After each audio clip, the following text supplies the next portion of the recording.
questions for Coach?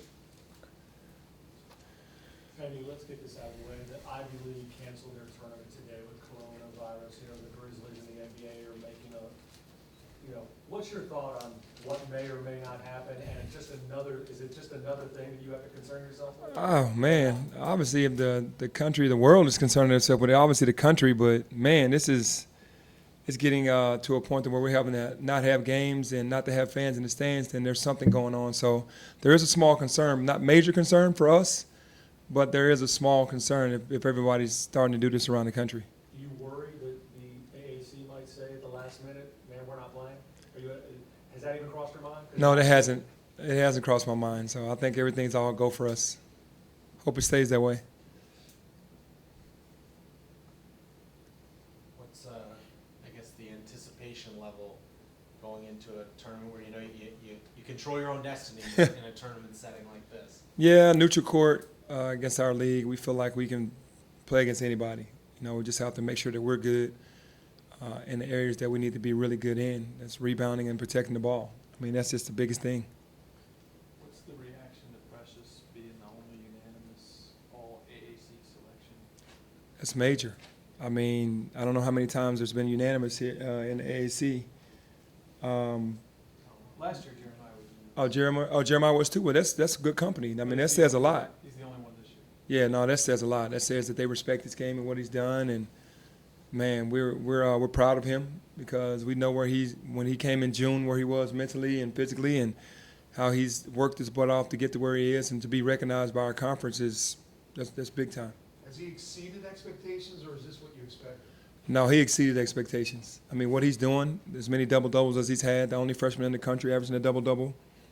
I mean, you knew that he could, the potential was there, but to actually do it, and then with James leaving and DJ being out, and the teams are focusing only on him, and for him to continue to do that, pretty amazing. What's the most underrated aspect of this game? What doesn't get enough attention? The most underrated aspect of his game is that he's just relentless. They don't take into account that he's relentless. He just will not give in. When they try to send a double team at him or have two guys box him out, he's telling other guys, you can go because I have two on me, but he'll eventually find a way to beat those two to get the ball. He's just not going to stop. How would you rate your performance as a coach?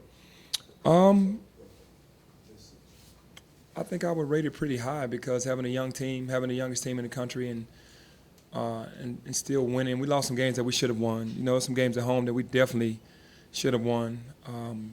But I don't think it's been nothing short of greatness of what some freshmen and sophomores have done all year. Through all the adversities and through all the punches and the haymakers that we've taken, our coaching staff, myself, we've done an excellent job on keeping these guys focused, and we're still playing really hard.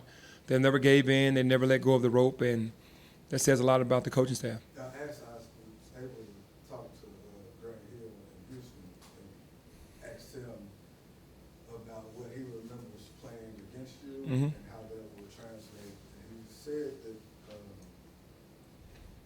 was a very talented and high IQ, and he considers all things considered, he thinks that you're an elite level coach already.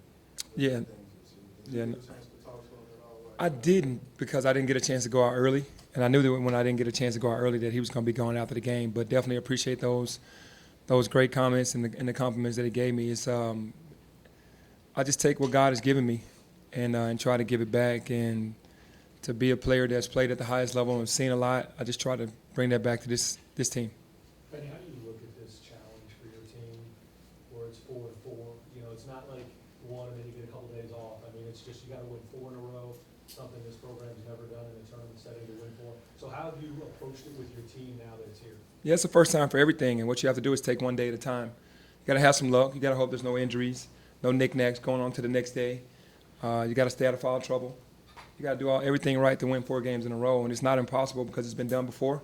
Maybe not by our school, but it's been done before and it can be done again. After the Wichita game, Tyler was saying that he didn't really realize how intense the conference play was last year, having to play so many games back-to-back days. Mm-hmm. What have him and A-Level been able to tell the freshmen about what they realized after the fact? Well, I think they can say that you can never take any game lightly. Every game is from jump ball to end. It's intense, which it hasn't been like that during the regular part of the season. It's another season when you get in postseason because if you lose, you go home. So for every possession, every second, every minute that you're on the floor, it's all out. And you can't take any plays off or our team will go on a run. And I'm sure that they're explaining that to them. How do you do recovery when you do day-to-day? Because at home you got all your facilities here. How do you manage recovery when you try to play multiple games back-to-back? Well, I mean, Chris Simmons, who is our head trainer, he does a great job of taking everything that he can take on the road, from the stem machines, the sleeves that you can ice your knees and relax. We have a lot of technology to take on the road. So that helps us out a lot. And then just have to get rest, hydrate and get a bunch of rest. Kind of a scary moment with Alo in the game the other day. Is he all right? Yeah, he's doing fine. We'll probably rest him today, probably rest him tomorrow, but it's not to the point where he can't play. So just kind of being precautionary. Lance, same way? Yep, Lance was just a knee-to-knee. Okay. Damien's hand, his thumb is still hurting, but he's been playing. And then Malcolm just Yeah, Malcolm is still, it's day-to-day with him and his knee. Depends on how he feels. It's been about a week since the announcement of the infractions case. What are you telling kids on the recruiting trail, or have you had any? I don't even have. I can't even talk about it. I'm sorry. Really? Yeah, I can't even talk about it. Manny, what's the confidence level? That you Confidence level is. I'm sorry. You can finish. No. Just what's you and this team as you have. It's pretty high. Well, it's really high because we played everybody. With the exception of the Tulsa game, you can throw that game out. But everybody else we played and had an opportunity to beat. So the confidence is really high on the neutral floor. How do you limit distractions for them? Because you don't play till Thursday and it's a late game, so you'll be in a hotel all day long. How do you limit distractions for them, or do you have anything planned for them to do between that? I don't have anything planned. I mean, it's just they know what it's about. They know it's a business trip. Obviously, family's going to be there. Some friends are going to be there, but they know how to stay locked in. I'm sure we don't have anything special lined up for them, though. The Tulsa game you mentioned, just throw it away, but I'm sure they want revenge against Tulsa for what happened. How do you keep them from looking past the ECU game to the Tulsa game? Well, I mean, we know if we don't beat ECU, we can't get to Tulsa, so we stay locked in on one game at a time, and that's what we're trying to tell the young team. What challenges will ECU? Well, I mean, Jaden Gardner is the guy that leads our league in scoring, so he's a guy that plays really well, plays really hard, and he carries that team. And then Newton, the point guard, had a great game against us. I think he had like 17 and 13 the last time he was here, so we have enough energy to go into those two guys for sure. You can rely on Precious. He's been, remarkably Mhm. consistent all year. How do you get the other, get enough of the other guys? It seemed like in that Houston game, for instance, like in the second half, there just wasn't the other guy or guys who could contribute. Obviously, it's not something you can wave a magic wand. Like, how do you get 2 or 3 other guys to help Precious? Man, they have to just grind it out. They have to find a way to get it done, and we haven't been able to do that a lot this year. And maybe with this being a new part of the season, being in postseason, that we'll get more guys to do so because we need that to happen. Because they're going to, zoom in more and pay more attention to Precious in the conference tournament as well. What's more effective? Is it to take their top scorer and put Lester on and try to lock him down, or run the offense at that guy and try to draw fouls? I think doing both in this tournament. I think you do both. I think you have our best defenders on him to try to keep the ball out of his hands, and then on the other end, you make him work. Is this part of the reason why you wanted to get into college coaching, like March Madness? Like, did you love? It's the biggest part of it. That's the most fun I've ever had in my career. NBA and college is the March Madness. That's a big deal. Talk a little bit about that, because you've been to the playoffs. You went to the championship in the NBA. You 2 years in college, and you got Sweet 16s, and that seems like it's like, wow. You saying college is how is it the most fun? It's the most fun because the best fans. It's all natural. There's nothing business about it as far as the fans come to the games cheering. You're still a young adult, still enjoying life, and the work part of it hasn't hit you yet. And then, it's just the excitement of going into the games, knowing that everybody's watching you, that you have an opportunity to do something special at the end of all of that if you continue to win.